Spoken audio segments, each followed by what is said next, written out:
Bismillahirrahmanirrahim.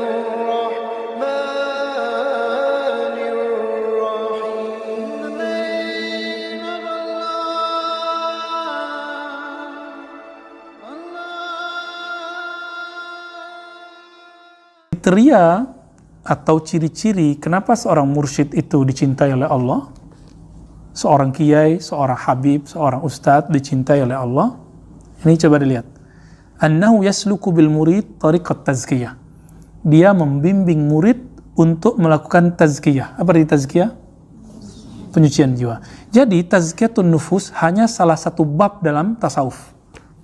Jadi kalau ada teman-teman kita, sahabat-sahabat kita salafi mengatakan tidak ada tasawuf yang ada tazkiyatun nufus, maka hanya sepersekian bab dari tasawuf.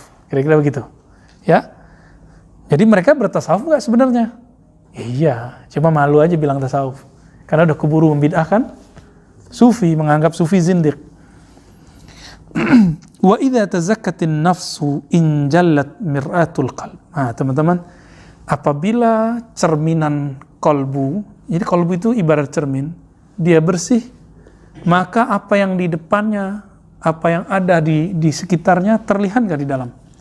Jadi kolbu itu kayak cermin cembung. Apa aja yang sekitar itu kelihatan. Itu sebabnya semakin bening, saya bisa menembus hati orang, gitu misalnya. Contoh, seperti saya kalau mengerti bahasa Arab, bahasa Inggris, saya tahu nih bahasa orang ini benar atau enggak. Kok bisa tahu? Ya karena sudah terasah, terlatih. Maka seorang mursyid itu kolbunya kalau diasah tiap hari, dia ketemu antum sekali begini sudah langsung bisa merasakan. Oh ini orang rajin nih, ini kurang rajin, ini rajinnya mut-mutan. Itu langsung kerasa itu, ketemu apalagi salaman tuh langsung getarannya ada. Ya. Kan wasfahu, bersalamanlah kamu, kan begitu di dalam Al-Qur'an. Karena salaman itu bisa menetralkan tapi juga bisa jadi awal dari jadi juri. Maka salah satu pengobatan kan dengan salaman, dengan sentuhan gitu. Ya.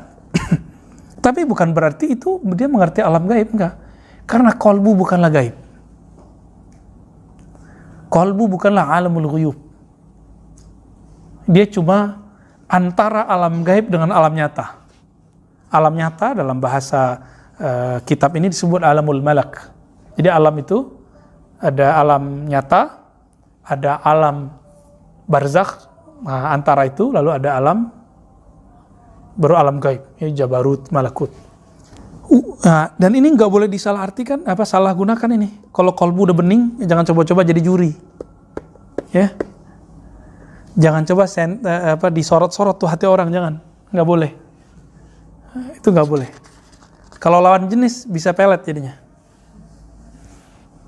ya. Nah, itu bahayanya. Nanti dia bukan jadi mursyid, jadi sahir, kahin, jadi tukang pelet. Yang ada apa? Dia memelet Allah gitu, supaya Allah mau mencintai makhluk, itu yang ada.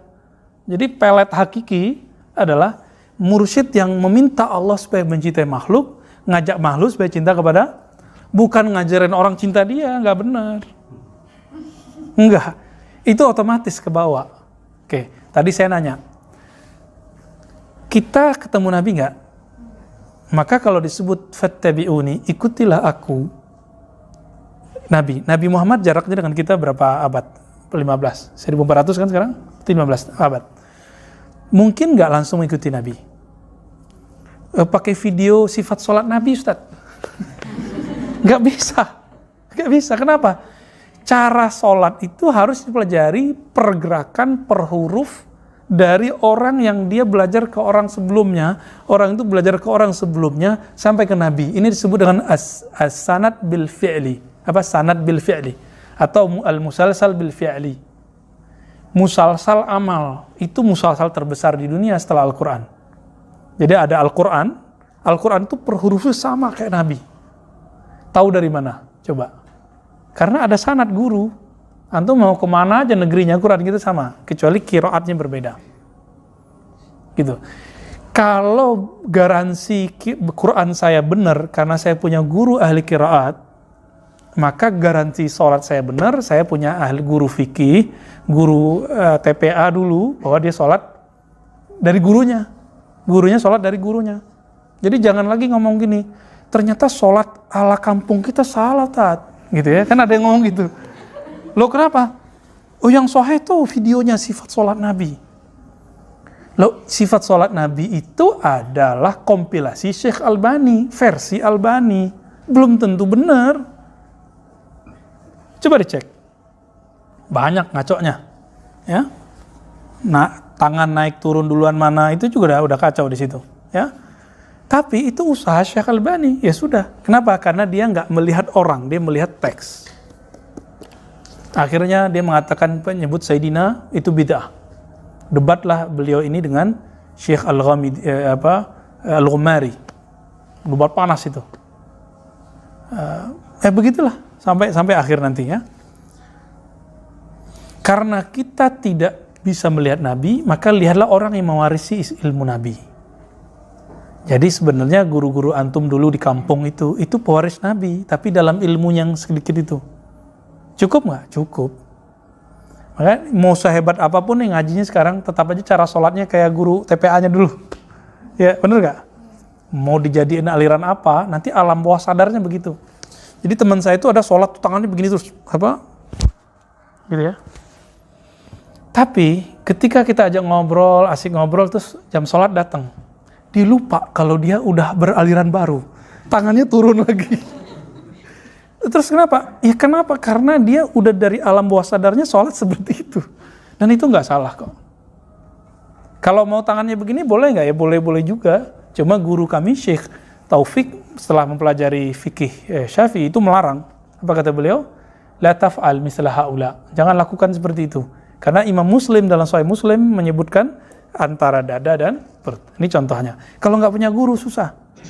Kalau belajar pakai video, mungkin sebulan baru ngerti. Tapi kalau pakai guru, ketemu 20 menit selesai. Ya kan? Nah, ini hebatnya. Berguru itu bisa memendekkan waktu yang panjang, mengefektifkan waktu. Taib.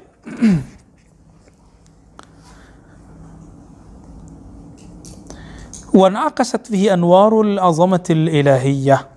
Maka terpantullah dari cermin kolbu itu, apa yang terpantul? Cahaya-cahaya ilahiyah. Maksudnya gini, semakin sering orang itu menyebut nama kekasihnya, nanti kalau alam bawah sadarnya itu menulis nama dia plus nama gitu. Tapi dia itu sering nyebut nama Nabi, maka yang sering dia coret-coret Muhammad.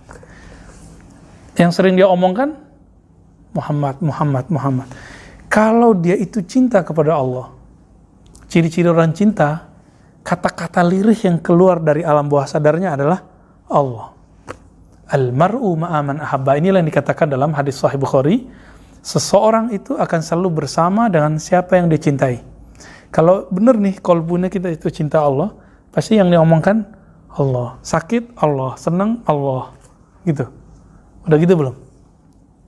Ngaji itu lebih banyak mengingatkan kepada Allah daripada nyalahkan hamba-hamba Allah. Gitu. Itu lebih banyak, dominan ya.